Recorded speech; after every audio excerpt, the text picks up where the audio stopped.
자리에 앉으시기 바랍니다. 오늘 말씀의 제목은 나를 아시는 주님. 나를 아시는 주님. 나를 아는 사람이 많이 있겠지만 가족보다도 친구보다도 더 나를 잘 아시는 분이 우리 주님이시고, 그 주님께서 나를 영원한 생명으로 주의 뜻 가운데 인도하신다. 오늘 시편이 고백하고 있습니다. 제가 인터넷에서 알게 된 읽은 한 글이 있습니다. 이런 글입니다. 자기 전에 침대에 누워 핸드폰을 보고 있을 때 왠지 모르게 답답하고 우울해하는 순간이 있었습니다. 시작도 이상하죠.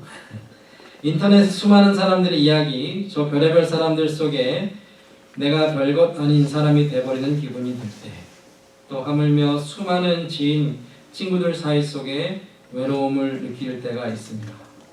내 글에 달린 수많은 좋아요 그리고 또 댓글들, 그러나 모든 그러한 사람들이 나의 일부분만을 알고 또 한 모습만을 좋아하는 사람들 뿐이고 그 속에 진짜 나를 아는 사람이 없다라고 느껴질 때가 있습니다.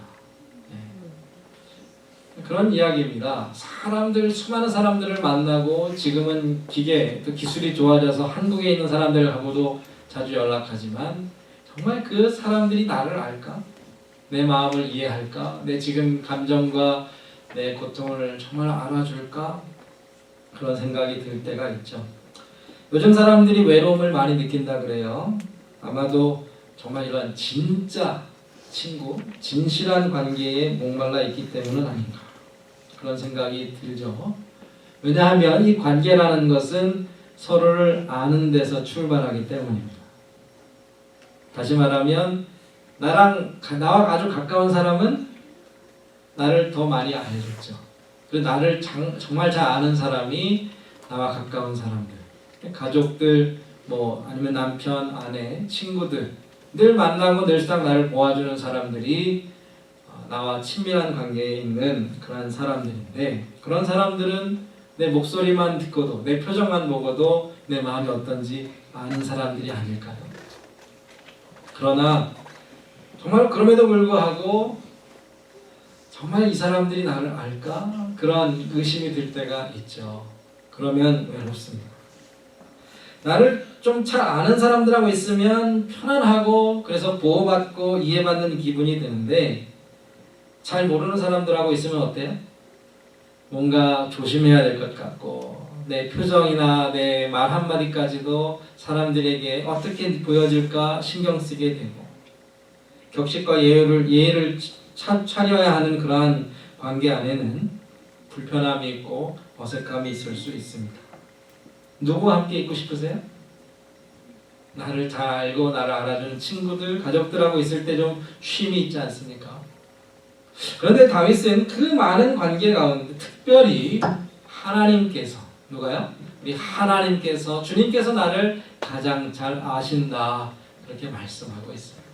정말 그렇습니다. 우리 주님, 우리 하나님께서 저와 여러분을 가장 잘 알고 계십니다. 그러니까 우리 주님, 나를 잘 아시고 나를 가장 잘 아시는 주님 안에 있을 때에 정말 편안하고 쉼이 있고 보호받고 사랑받는 그 복을 누릴 수 있는 것입니다. 오늘 말씀에 보면 주님께서 나를 아시는데 속속들이 하나도 빠짐없이 모든 것을 다 알고 계신다고 합니다. 어떻게 주님께서 나를 그렇게 아실 수 있을까요? 하나님이시기 때문에. 하나님에 대해 우리가 이제 표현하는 말이 있습니다. 성경을 잘 알고 또 신앙이 깊은 장로님들이 가끔 이렇게 기도하실 때가 있어요. 전지전능하시고 무소부재하시고 천하 만물을 창조하신 하나님. 무슨 말인지 좀 아십니까? 그게 무슨 뜻인지 아세요? 고리타분한 것 같지만 그 단어 한마디 한마디에 굉장히 중요한 신학적인 의미가 있죠. 전지, 모든 것을 아신다라는 말이고, 전능은 모든 것을 하실 수 있다라는 말이고, 무소부재, 안 계신 것이 없이 어디에나 계시고, 특별히 천지 만물을 창조하신 하나님. 그러니까 하나님이 다 아시고 특별히 우리의 모든 것까지 다 알고 계시다라는 거죠. 하나님은 우리를 알고 계실 때에 우리가 정말 일어서 있는지 앉아 있는지도 아신대요. 어디를 가는지도 알고 계시고 내가 하는 모든 행동들을 알고 계시고 내 입의 말과 내 마음의 생각까지도 알고 계십니다. 지금 제가 여기 앞에 있는 청년들이나 학생들을 보면 지금 무슨 생각하는지 잘 모르겠어요. 그러나 누구는 아시죠? 하나님은 아십니다. 하나님이 우리를 아시는 것은 또한 어디에나 계시기 때문에 가능하죠. 오늘 성경에 보니까 7절과 8절에 내가 주의 영을 떠나 어디로 가며 주의 앞에서 어디로 피하리까 그래요. 그러니까 피한다, 도망친다. 그러니까 하나님으로부터 뭔가 벗어나고 싶은 인간의 어떤 욕망들을 표현하죠. 하나님 안 보는 곳에 좀 있고 싶다. 하나님 아무도 간섭하지 않은 그곳에 내가 좀 가고 싶다. 그런 것이 있을까요? 없습니다. 저 하늘에 올라가도 하나님 당연히 계시겠죠. 죽은 사람들이 간다는 스올, 그 저승에 가도 누가 계세요? 하나님 여전히 그 모든 생명을 주장하고 계시죠. 옛날 사람들이 세상의 끝이라고 말했던 그 바다까지 열심히 헤엄쳐 날아간다고 한들 거기서도 주의 손이 나를 인도하시고 붙잡고 계십니다. 어디에나 계시는 하나님, 그래서 모든 것을 아시는 하나님.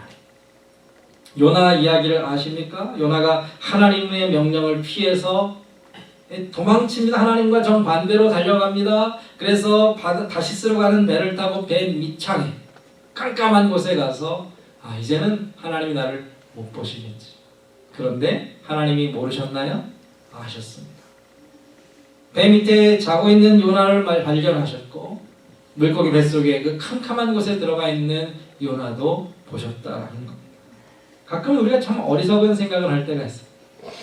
내가 하나님이 안 보이니까 하나님은 내가 안 보이시겠지. 이게 말이 되나요? 나는 하나님을 볼 수 없어도 하나님은 우리를 찾아내신다는 겁니다. 예, 눈 가리고 눈 감고 있으면 아무도 나를 못 보는 것 같지만 모두가 나를 쳐다보고 있고 하나님이 없다라고 생각하는 그 자리에도 하나님은 나를 지켜보고 계시다라는 겁니다. 11절과 12절에 보면 흑암조차도 빛이 아무것도 없는 정말 칠흑 같은 그 어둠 속에서도 하나님은 나를 보실 수 있어요. 왜 그렇죠? 하나님 자신이 빛이시기 때문에. 예, 이 흑암을 이야기하면서 13절 14절에 보면 하나님의 창조를 이야기합니다. 우리가 흑암 가운데 있을 때가 언제죠? 깜깜한 가운데 있을 때. 인생의 어두움은 언제입니까? 우리가 쉽게 생각하면 모든 것이 다 끝나면 우리는 이제 어둠 가운데 있겠구나. 그렇게 생각할 수 있는데 그 정반대도 맞습니다. 우리가 아직 시작하기 이전, 아무것도 생겨나기 이전에도 어둠에 있었습니다. 창세기 1장을 아십니까? 하나님께서 태초에 천지를 만드셨을 때에 그 모습이 어떠했는가? 형체도 없고 모습도 없고 흑암만 가득했던 그때가 창세기 1장 2절에 나오는 태초라는 것. 그런데 그 가운데 아무것도 없고 아무 일도 일어나지 않는 그 순간에 누가 계셨는가? 하나님이 계셨고 하나님의 영이 그 깊음 위에 운행하셨다. 하나님께서 그 아무것도 만들어지지 않은 그 세상 위를 운행하시면서 무엇을 하셨을까요? 세상을 만드시고 생명을 불어넣으시는 그 일을 하셨다라는 겁니다. 하나님의 신이 깊음 위에 운행하실 때 그 운행이라는 말은 어떠한 말이냐 하면 혹시 시골에서 이제 닭을 키워보신 분들은 암탉이 어디 위에? 달걀 위에. 그 알 위에 알을 품고 있는 모습을 아십니까? 저는 이제 잘 몰라요. 저는 도시 사람이기 때문에 이래봬도 저는 서울 사람입니다. 그런데 이 암탉이 이 새끼, 그러니까 알을 낳기 위해서, 알을 까기 위해서 그 위에 이렇게 조금씩 움직이면서 알을 돌리고 알을 따뜻하게 품고 있는 것이 바로 운행하다라는 말이에요. 하나님께서 그 지구라는 큰 알덩이, 그렇게 표현해도 될까요? 그 지구를 품고 계시면서 그 안에 이제 창조를 준비하는 모습입니다. 그것이 하나님께서 우리를 만드신 것에 지금 다윗은 비유하고 있습니다. 나의 모태에서 하나님께서 만드셨을 때. 요즘이야 뭐 초음파로 뭐 아이 뭐 심장 소리도 듣고 모습도 보지만 그게 잘 보이나요? 볼 수가 없죠. 어머니 뱃속에 태중에 있는 아이가 어떻게 자라고 어떻게 만들어지는지 볼 재간은 없지만 누구는 아시죠? 하나님은 아십니다. 그 흑암 가운데 우리가 지어질 때에 우리의 몸의 각 내장 기관들이 만들어질 때에 주님께서는 그것을 바라보시면서 우리의 모습을 정하시고 만드시고 우리의 겉모습뿐 아니라 이후에 우리가 이 땅에 태어나 어떻게 살아갈지 그 모든 날들을 하나하나 계획하시고 아셨다라는 것. 하나님께서 모르시는 것이 있다고요? 절대로 없습니다. 저와 여러분의 모든 것들을 주님께서 아십니다. 혹 지금이라도 지금 이 순간 내가 인생의 깊은 어둠의 터널을 걸어가는 것 같고 그래서 하나님은 보이지 않고 하나님의 역사는 도무지 알지 못하는 그 순간에 있을지라도 하나님은 나를 아시고 내 길을 아시고 무엇을 해야 할지 어디로 가야 할지 하나님의 그 계획과 섭리 가운데 일하고 계시다는 사실입니다. 아멘. 주님이 나를 아십니다. 태중에 나를 지으셨던 하나님께서 지금의 나의 삶을 알고 지켜보고 계시고 내 마지막 모습까지도 하나님은 아신다라는 것입니다. 다시 말씀드립니다. 나를 가장 잘 아시는 분이 누구라고요? 우리 하나님이십니다. 하나님이 나를 아실 때에 좋은 모습만 알고 계실까요? 그렇지 않습니다. 시편 103편 말씀을 한번 찾아볼까요? 시편 103편 말씀을 성경에 있으신 분들은 103편 4절 죄송합니다. 14절 말씀을 한번 보시기 바랍니다. 시편 103편 14절을 보시면 제가 읽어드리겠습니다. 이런 말씀이 있어요. 시편 103편 14절 이는 그가 우리의 체질을 아시며 우리가 단지 먼지뿐임을 기억하십니다. 우리가 뭐라고요? 먼지를 흙이라고 합니다. 아담이라는 말의 뜻이 흙입니다. 우리가 흙에서부터 지음받았어요. 죽고 나면 어디로 가요? 흙으로 돌아갈 것을 아세요. 하나님께서 저와 여러분을 보실 때 흙덩어리, 연약하고 보잘것없고 하나님 입장에서 보면 아무런 가치 없는 그러한 존재인 것을 아신대요. 그런데 저 같으면 그렇게 가치 없고 정말 연약하고 금방 사그러지고 바스러지고 실패할 존재인 것을 아셨다라면 왜 아직도 사랑하실까요? 왜 여전히 우리와 함께 하시고 왜 우리를 버리지 않으실까요? 무가치하면 버리면 그만이고 포기해버리고 그냥 돌아서면 그만일 텐데 왜 하나님께서 내 이 연약한 모습 부끄럽고 수치스럽고 죄악된 그 더러운 모습까지 다 아신 하나님께서 왜 여전히 우리를 떠나지 않으시고 우리를 여전히 붙잡고 계시는가? 그 바로 앞절에 그 답이 있습니다. 하나님께서 우리를 바라보시고 아시는 것은 마치 아비가 자식을 아는 아버지가 자식을 긍휼히 여김같이 여호와께서는 자기를 경외하는 자를 긍휼히 여기신다 그랬습니다. 하나님이 우리를 가장 잘 아시는데 그 마음은 아버지의 마음이에요. 부모의 마음이랍니다. 부모가 자식을 알죠? 잘 못하는 것도 잘 압니다. 뭐가 부족한지 압니다. 어떨 때 우리 아이가 가장 힘들어하는지 잘 압니다. 언제 우리 아이가 넘어지고 쓰러지는지 잘 압니다. 그래서 어떻게 해주죠? 감싸주고 덮어주고 채워주고 도와주고 이렇게 세워주는 것이 부모의 마음이죠. 누가 우리를 붙잡아 주신다고요? 우리를 가장 잘 알고 계시는 하나님. 나를 아시기 때문에 나를 어떻게 도와줄지도 우리 하나님이 가장 잘 알고 계시다라는 사실입니다. 우리를 심판하기 위해 아시는 것이 아니라 우리를 구원하시고 우리를 도와주시기 위해서 우리를 아신다라고 말씀하십니다. 이것이 오늘 시편 139편에서 다윗이 깨달은 진리입니다. 나를 인도하시는 하나님의 마음, 나를 사랑하시고 나를 도와주셔서 하나님의 그 영원한 뜻 가운데 나를 이르게 하시는 그 마음이 바로 우리를 알고 또 더 알기를 원하시는 하나님의 마음이라는 사실입니다. 제가 지금 조금 전에 뭐라 그랬냐면 하나님 우리를 알고 더 아신다 그랬어요. 이 말에 어폐가 있습니까?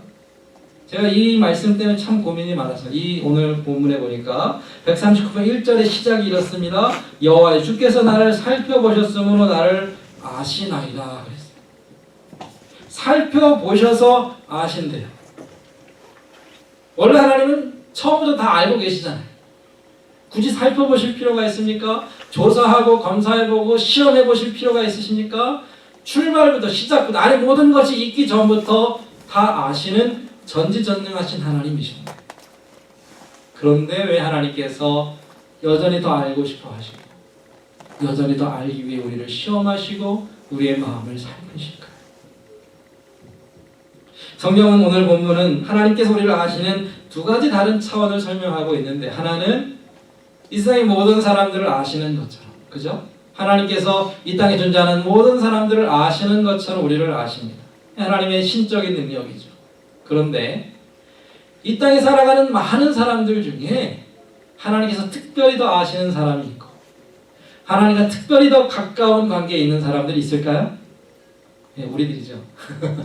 그렇지 않습니까? 수많은 사람들이 있지만 하나님께서 나를 아시고 나를 더 잘 아시고 내가 언제 아파하는지 내가 언제 사람이 필요한지 너무나도 잘 알고 계시잖아요. 이것은 하나님과의 관계를 통하여 여기 성경의 말씀대로 하면 나를 인도해 가시 내 걸음걸음을 인도하시기 때문에 나를 아시는 겁니다. 다윗은 바로 이것을 오늘 말씀하고 있어요. 살핀다라는 것은 조사한다라는 말입니다. 정말 그런가 확인해 보는 작업입니다. 네. 요나단이 누군지 아십니까? 사울 왕이 요나단인데 요나단은 참 갈등이 있었어요. 아버지와 친구 사이에서. 그렇죠? 자기 하나밖에 없는 아버지가 목숨보다 더 소중한 친구를 미워하고 죽이려고 해요. 처음에는 믿고 싶지 않았겠죠? 그래도 설마 우리 아버지가 내 친구를 죽일까? 그래서 요나단이 자기 아버지 사울의 마음을 살폈다. 정말 그 속에 동기가 무엇이고 진짜 진심이 무엇인지를 살펴보는 것이 오늘 성경에 나오는 살핀다라는 말이에요. 하나님께서 우리의 행위를 일일이 살펴보시고 아시면서 우리의 신앙을 보시고 우리의 헌신을 보시고 하나님을 향한 사랑을 알고 싶어 하신다라는 겁니다. 그러기 위해서 늘 우리와 함께 하시죠. 우리의 걸음걸음을 하나님께서 인도하시고 말씀을 통해 명령하시면서 우리가 하나님을 잘 따라오는지 알고 싶어 하신다는 겁니다. 그렇기 때문에 예레미야는 에가의 3장 40절에서 이렇게 우리에게 도전하고 있습니다. 우리가 스스로 우리의 행위를 조사하고 여호와께로 돌아가자. 우리가 지금 어디에 어느 자리에 있는지 스스로 살펴보자라는 겁니다. 그 목적은 뭐예요? 하나님의 그 뜻 가운데 우리가 있기 위해서. 이처럼 하나님께서는 이미 다 아시지만 그 하나님께서 이미 미리 정해놓으신 그 뜻과 하나님의 목적이 우리의 삶에 그대로 이루어지고 나타나는지 확인하여 알기를 원하신다는 겁니다. 하나님께서 우리의 인생에 계획이 있으실까요? 당연히 있으시죠. 그런데 그 계획이 정말로 그 계획들 하나님의 뜻대로 이루어질 때에 하나님이 기뻐하시죠. 아브라함을 아시죠? 하나님께서 아브라함을 부르셨습니다. 하나님께서 아브라함을 부르시기 전에 아브라함의 인생을 아셨을까요? 아셨겠죠. 하나님이 아브라함을 아실 때는 그 모든 것을 아셨습니다. 그 얼마나 참 형편없는 사람인지. 왜요? 자기 아내도 팔아먹는 그러한 남자니까. 그런데 그러한 정말 연약한 아브라함에게 약속을 주시고 그 약속을 받을 수 있는 믿음도 주셨습니다. 그래서 아브라함이 하나님의 인도하신 가운데 훈련을 잘 받았는데 가장 마지막 시험이 뭐예요? 자기 아들을 바치는 시험이죠. 우리 중에 어느 누구도 자기 자식을 죽여서 하나님 앞에 드릴 수 있는 사람 없을 겁니다. 하나님 어떻게 이러한 시험을, 이러한 명령을 주십니까? 정말 순종하기 어려운 시험. 그런데 아브라함이 이 시험에 순종하고 시험에 통과했어요. 하나님께서 이 명령을 주시기 전에 아브라함이 이 시험을 통과할 것을 아셨을까요? 몰랐을까요? 아셨겠죠. 저는 아셨다라고 생각합니다. 성경에 보니까 감당할 시험 외에는 허락하지 않으신다 그랬거든요. 아마 그 시험 때문에 아브라함이 실패하고 넘어졌다면 하나님께서 그 시험 주셨을까요? 아마 그렇지 않을 겁니다. 아브라함을 처음부터 잘 가르치시고 훈련시키신 이제 하나님께서 이제 준비가 됐고 때가 됐으니까 그 어려운 시험을 주셨고 그 시험을 통과함으로 아브라함이 하나님을 얼마나 사랑하는지 보고 싶으셨던 겁니다.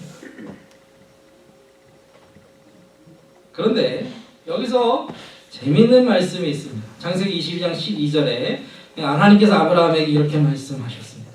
내가 내 아들 내 독자까지도 내게 아끼지 아니하였으니 내가 이제야 내가 하나님을 경외하는 줄을 안다 그랬습니다. Now I know.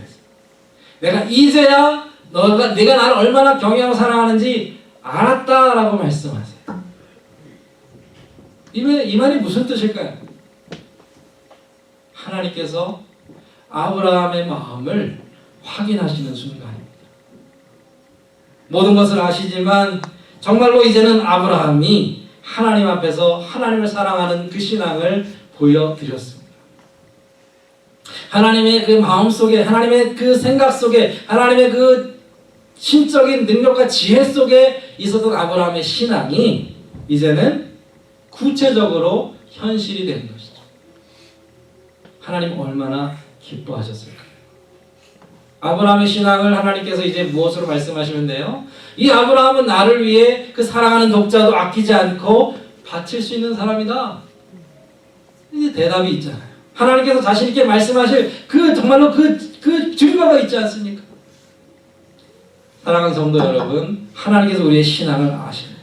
우리의 믿음을 아십니다. 우리가 하나님을 얼마나 사랑하는지 아십니다. 왜? 하나님은 다 아시는 분이니까. 그런데 그 하나님의 지식이 어떻게 드러나야 하는가요? 우리의 구체적인 행동으로, 우리의 구체적인 순종으로, 우리의 헌신과 믿음의 결단을 통해 나타나야 하지 않을까요? 그러면 하나님께서 과연 사랑하는 누구누구가 하나님을 이토록 사랑하는 내가 안다라고 기쁘게 말씀하실 수 있다는 겁니다. 우리의 감춰져 있는 신앙, 우리의 숨겨진 하나님의 그 비밀스러운 그 뜻이 우리의 삶에 하나하나 이루어질 때에 하나님께서 내가 이제야 너의 신앙을 안다, 내가 이제야 너의 사랑을 안다라고 말씀하신다는 것이죠. 하나님 우리를 이렇게 알기를 원하십니다. 하나님의 영원한 계획 속에만 가두어져 있는 우리의 삶이 아니라 이제는 우리의 삶의 걸음걸음 순간순간마다 간증을 통하여 삶의 열매를 통하여 하나님께 대한 구체적인 행동과 순종의 모습을 통하여 하나님 우리의 신앙과 사랑을 알기를 원하신다라는 겁니다. 사랑하는 친구들이 무엇을 이야기하죠? 추억을 이야기하잖아요. 그때 우리가 함께 이러이러한 일을 했었지, 그때 우리가 어떤 여행 가서 이러한 즐거운 일이 있었지, 우리가 함께 그 수고와 땀을 흘렸지라는 그런 추억이 있잖아요. 하나님과 우리가 함께 동행한다면 우리도 하나님과 이런 아름다운 신앙의 간증과 추억이 있어야 하지 않겠습니까? 그냥 머릿속으로 말로만 내가 하나님을 사랑한다는 것이 아니라 하나님 정말 어떻게 사랑하는지 주님이 아실 만한, 우리가 또 알만한 그러한 순종과 결단이 있어야 하지 않을까요? 하나님은 바로 이것을 보기를 원하십니다. 내가 이제야 너가 나를 얼마나 경외하고 사랑하는지 안다라고 말씀하실 만한 그 복된 순간들이 있기를 축복합니다. 주님께서 베드로에게도 이러한 안다라는 이야기를 하셨어요. 언제냐 하면 요한복음 21장. 이제 예수님께서 부활하신 다음에 바닷가에서 고기 잡는 누구를? 베드로를 찾아오셨어요. 그리고 하신 유명한 말씀이 있죠. 내가 나를 사랑하느냐. 몇 번 물어보셨어요? 3번. 왜 3번일까요? 베드로가 예수님을 3번 부인했습니다. 가슴 아픈 곳을 찌르시는 겁니다. 참 하나님도 때로는 잔인하실 때가 있어요. 그냥 넘어가시면 좋겠는데 꼭 설교를 통하여 그 아픈 곳을 막 콕콕 찌르실 때가 있습니다. 사실 예수님께서 베드로가 실패하기 이전에 이미 그 실패할 것을 아셨습니다. 그래서 경고하시죠. 닭이 울기 전에 3번 내가 나를 모른다고 할 것이다. 왜 그 말씀하셨어요? 그러니까 준비하고 깨어 기도하라는 것이죠. 근데 베드로는 자신만만했습니다. 주님 저를 몰라서 하시는 말씀입니다. 저는 절대로 그렇지 않습니다. 죽을지언정 주님을 배반하지 않습니다. 누구 말이 맞았어요? 예수님 말이 맞았죠. 누가 베드로를 더 잘 아시는 거예요? 베드로보다 예수님이 베드로. 우리가 우리를 아는 것보다 예수님께서 우리의 약점과 연약함을 더 잘 알고 계십니다. 아멘. 그렇게 예수님께서 이미 증명해 보이셨습니다. 그러면 왜 굳이 찾아오셔서 이 질문을 하셨는가라는 겁니다. 다 아시는데 굳이 물어보실 필요가 뭐가 있어요? 내가 나를 사랑하느냐? 네가 나를 사랑하느냐? 내가 나를 사랑하느냐? 베드로의 마지막 대답이 무엇입니까? 주님 모든 것을 아시지 않습니까? 내가 주를 사랑하는 줄 주님이 아십니다. 그러니까 주님이 너 나 사랑 안 해라고 말하면 저 할 말 없습니다라는 말이에요. 주님이 나보다 더 잘 아시는데 왜 질문하십니까? 왜 물어보세요? 왜 질문하십니까? 왜 확인하려고 하십니까? 주님께서 이 질문과 대답을 하시면서 그 다음에 하시는 말씀이 있습니다. 한번 찾아보겠습니다. 요한복음 21장. 성경 요한복음 신약으로 가셔서요. 요한복음 마지막 장입니다. 요한복음 21장.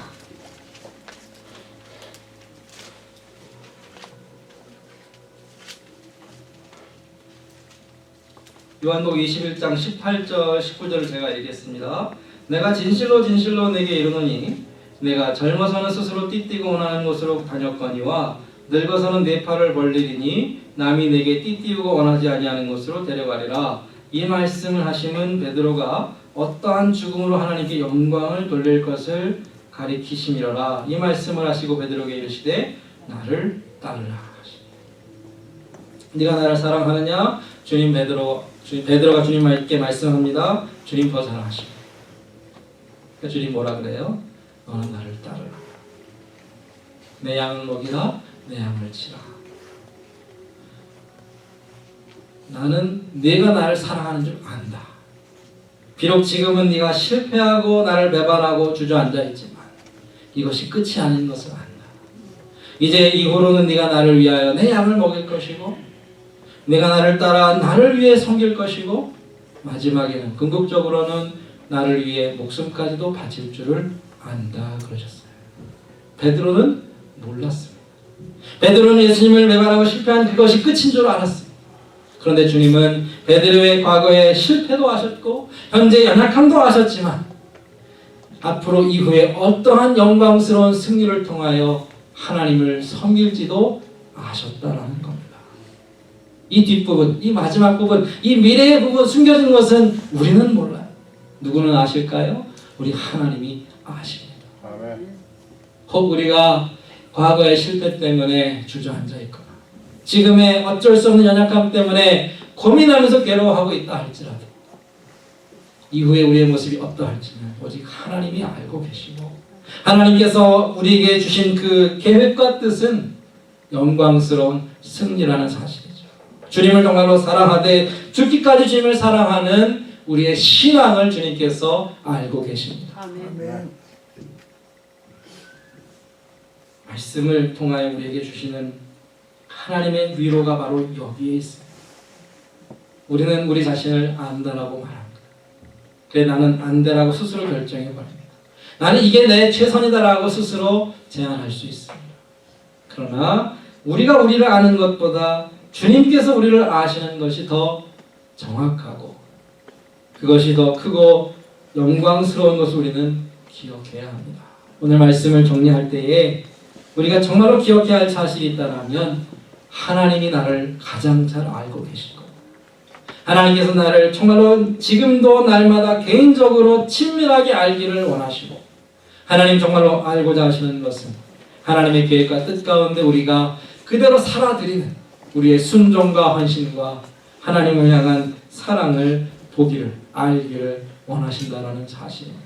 그렇기 때문에 다윗이 마지막에 기도하고 하나님 앞에 고백한 것처럼 뭐라고 고백합니까? 23절 24절에 하나님이여 나를 살피사 내 마음을 아시며 나를 시험하사 내 뜻을 아옵소서. 내게 무슨 악한 행위가 있나 보시고 나를 영원한 길로 인도하소서. 무슨 말이죠? 하나님께서 정말 나를 알고 싶어 하십니까? 네, 하나님, 나도 주님이 나를 더 알기를 원합니다. 그런 신앙은 어떤 신앙이죠? 하나님으로부터 피하고 도망치는 신앙이 아니라 하나님 앞에 내 모든 것을 다 열어보이고, 하나님, 내가 이것밖에 안 되는 존재이지만 나를 살피시고 하셔서 하나님의 영원한 그 생명으로 인도해 주십시오. 더 이상 숨지 마시기 바랍니다. 더 이상 도망치지 마시기 바랍니다. 하나님께서 우리를 조목조목 알아가시고, 아니 하나님의 그 온전한 지식으로 우리를 가르쳐 주시기를 함께 기도하는 이 시간 되기를 축복합니다.